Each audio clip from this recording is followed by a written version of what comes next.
कक्षा 8 में पढ़ने वाली एक लड़की जिसकी उम्र 14 या 15 साल के आसपास रही होगी, घर पर उस वक्त कोई नहीं था जब लड़की घर पर थी और वह अचानक से गायब हो जाती है।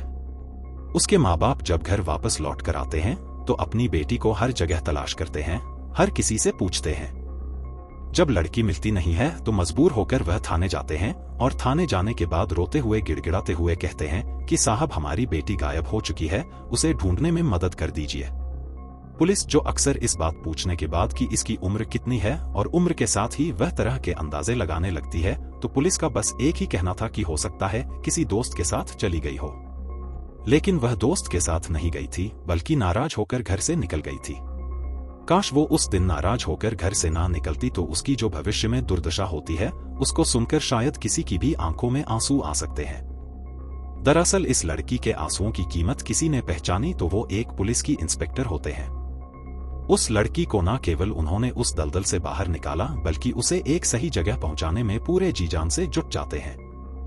आज वाकई एक इंस्पेक्टर ने जो काम किया है वो वाकई सैल्यूट के हकदार हैं। इस कहानी को सुनने के बाद आप भी उन्हें सैल्यूट करने से पीछे नहीं हटेंगे। आज की जो सच्ची घटना मैं आपको सुनाने जा रहा हूं, ये सच्ची घटना है राष्ट्रीय राजधानी क्षेत्र नई दिल्ली की। दरअसल यहाँ एक इलाका है सेंट्रल जिला, उसी सेंट्रल जिले की एक चौकी लगती है कमला मार्केट।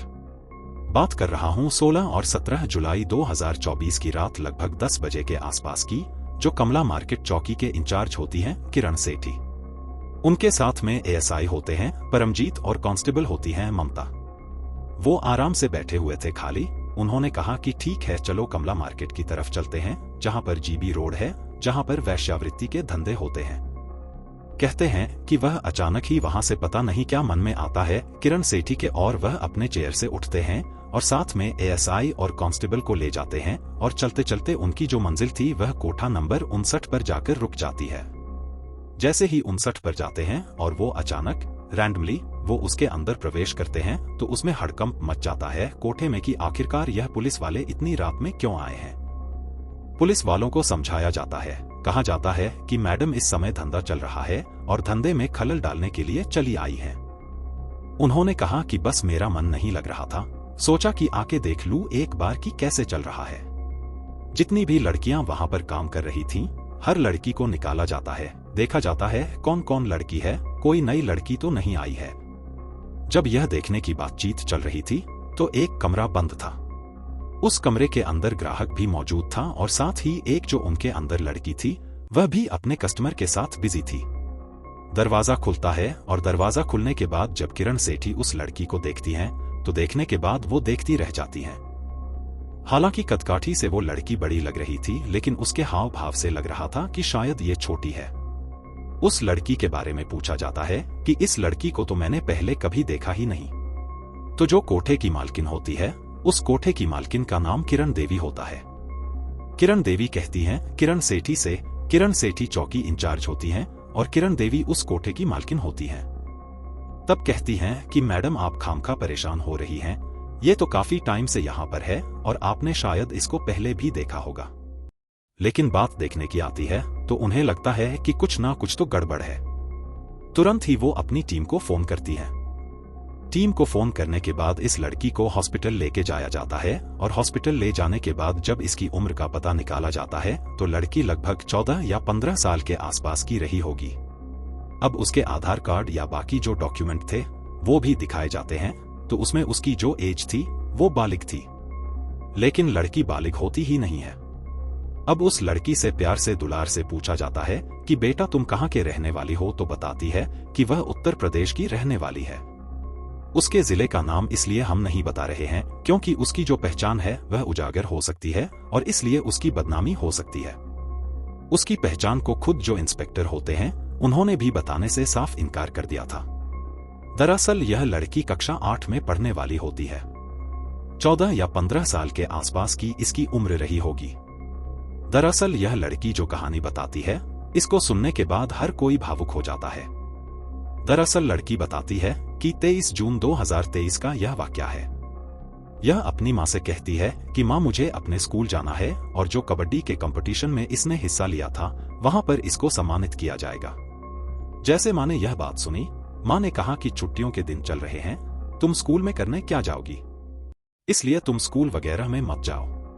मां मना कर देती है। बेटी स्कूल जाने की जिद पर अड़ी हुई थी क्योंकि उसका आज सम्मान होना था। कबड्डी में वह गोल्ड मेडल जीत कर आई थी। मां और बेटी में कहां सुनी हो जाती है। बेटी जिद करने लगती है। मां उसे डांटकर घर के अंदर बंद कर देती है, कहती है कि तुम यहां रहो। जब बेटी यहां रहती है, मां बाप अपने काम से चले जाते हैं। घर में कोई सदस्य था नहीं और उसे मौका मिल जाता है घर से बाहर निकलने का। घर से कुछ ही दूरी पर रेलवे स्टेशन होता है। वह रेलवे स्टेशन पर बैठकर काफी देर से रो रही थी, परेशान हो रही थी। रोते रोते अचानक ही एक ट्रेन आती है और वह ट्रेन में बिना कुछ सोचे हुए जाकर बैठ जाती है। और वह ट्रेन जो थी वह दिल्ली की तरफ जा रही थी। जिस बोगी में जाकर बैठती है, उस बोगी पर उस सीट के सामने एक और व्यक्ति बैठा हुआ है।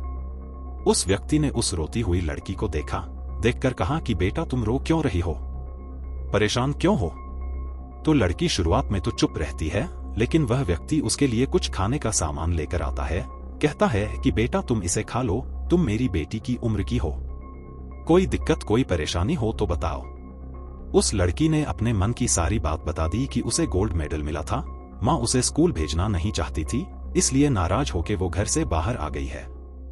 उस व्यक्ति ने कहा तुम परेशान मत हो, तुम्हारी जितनी मेरी बेटी है वो एक नौकरी करती है, उसके साथ चले जाना, वो तुम्हारी सहेली बन जाएगी, तुम उससे अपना सुख दुख बांट सकती हो। जैसे उस लड़की ने यह बात सुनी, उसे लगा कि शायद घर से निकलना उसके लिए बहुत अच्छा हुआ।